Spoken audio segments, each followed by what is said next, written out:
You know, some of these people that the EFCC is fighting are millionaires and billionaires.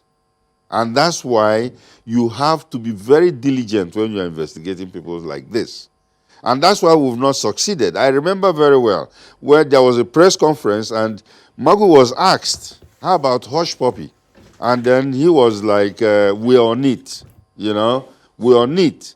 And this does not happen until when the FBI and the Dubai police have to arrest him after their investigation and then take him to the United States. So that's an opportunity we have lost. Because if there's a criminal like that among us, or a Nigerian that we are very much aware of, why can't we bring him to book? And I know that the United States FBI had been very, very helpful to the EFCC. So it would have been us instead of the Dubai police, you know, arresting Hushpuppi and sending him there. So guys, basically the illustration of the video we just watched, what it means is that the EFCC and DSS are kind of like angry, jealous that they were not fast enough in arresting Hushpuppi and his gang, and that because of that, the Interpol, FBI and Dubai police were the one who arrested Hushpuppi and his gang. And now they're kind of like putting the blame on the past chairman who was recently sacked yesterday by President Muhammadu Buhari. That is Ibrahim Magu. They said that he is the one, when they approached him, that okay, those guys, this is what they are doing, that he was the one that just died the issue, that he didn't want to go after Hushpuppi and his gang. I think that is one, these are one of the reasons, these are one of the so many reasons of why President Buhari sacked Magu yesterday. But don't forget, he also, this EFCC chairman was the one responsible in arresting Mompha, but later released him after he paid 100 million naira. And basically what they are saying is now is that this Ibrahim Magu, indirectly what they are saying is that this Ibrahim Magu may have collected bribe from those guys, Hushpuppi, Mompha, and so many other criminals he has arrested. It's like a criminal collecting money from criminals. So that's what they are accusing Magu of, basically, of corruption, of collecting bribes from criminal that is supposed to be going after. That's what they are. That is why they're suspended. That is one of the reasons that I think they suspended the former acting chairman Ibrahim Magu. Meanwhile, guys, you already know it's your boy Adamslink. Thank you again for tuning in. Thank you again for everything, guys. Try as much as possible to like this video, comment on it, share it on all social media platforms. Follow me on Instagram, on Twitter, on Facebook at adamslinkmedia. So let's move over to the main topics. So guys, I came across this. Currently, if you want to apply for a job in UAE, it's quite unfortunate for Nigerians now because they will vividly state that no Nigeria should apply. I came across this on the Ghostmile. They said full job description: able to work diligently and carry out your duty, make surveillance on environment and be able to access cameras and also protect customers and the company property, must be up to 5 to 7 feet in height. Any country can apply except Nigeria's. That was actually got me. I know it's not even because, I know it's not only because of Hushpuppi, Woodberry, that these guys were bold enough to write out boldly that thing on their application form, our job application form. But let us be frank, of course, Hushpuppi and his gang are among the reasons of them stating that any other country can apply except Nigeria. That's not a good name, guys. That is not good for Nigerians. We shouldn't just overlook it. Tell me first, if there's so much job in this our country, why should we be even going out to even look for a job at the first place? Why should we even be going out? I saw this, I was so saddened in my heart. was so hard for me to take. Honestly, it's not something we should just laugh about. Somebody put a job for other Africans, stating that except Nigeria, that if you are in Nigeria, you are not allowed to apply for that job, but other Africans can apply. It's not a good thing, guys. We shouldn't laugh about it. So also, guys, talking about the former EFCC chairman, Ibrahim Magu, who was yesterday suspended, sacked by President Muhammadu Buhari.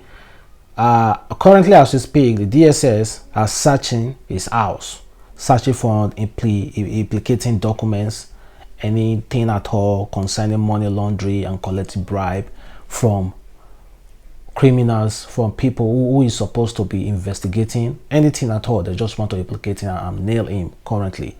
And also, guys, ex-Senator Dino Melaye came out to make fun of the former EFCC chairman, the sacked EFCC chairman, Ibrahim Magu, and there was telling, he was just saying it generally. Let's listen to him.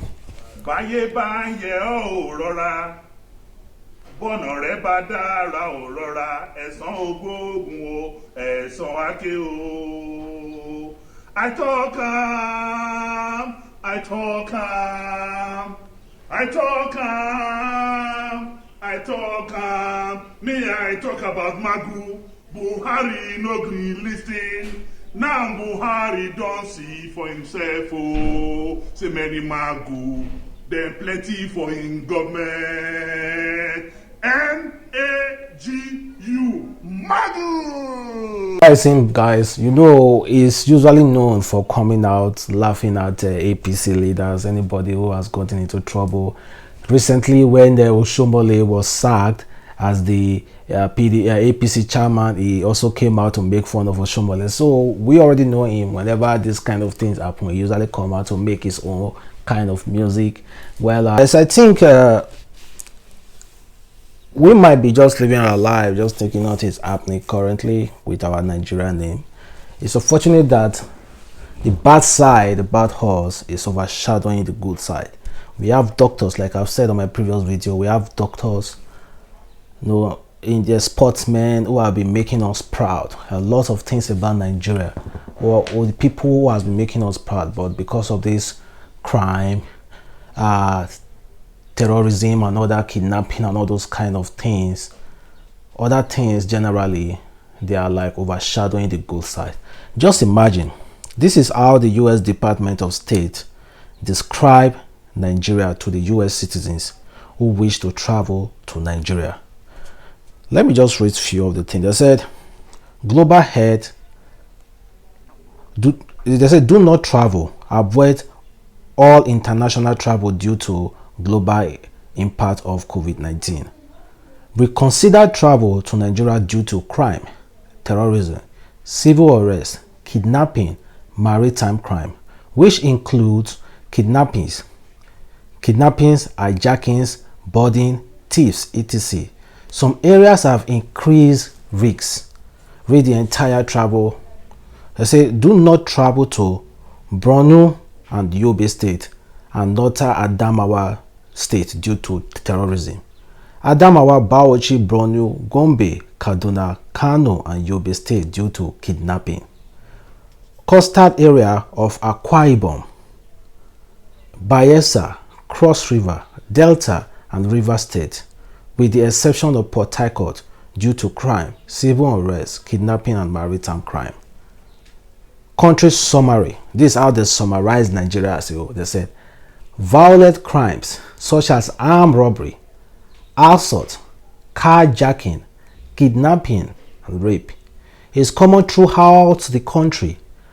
Exercise extreme caution throughout the country due to the threat of indiscriminate violence. Terrorists continue plotting and carrying out attacks in Nigeria, especially in the north.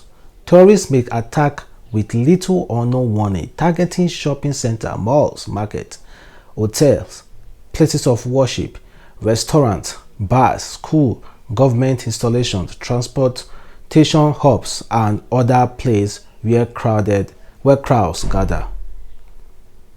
They say if you decide to travel to Nigeria as a US citizen, carry proper identification carry proper identification, including a US passport with a current Nigeria visa if needed.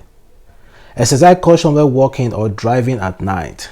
Review travel routines and times to vary your predicament. So generally, guys, you just see how these people describe Nigeria.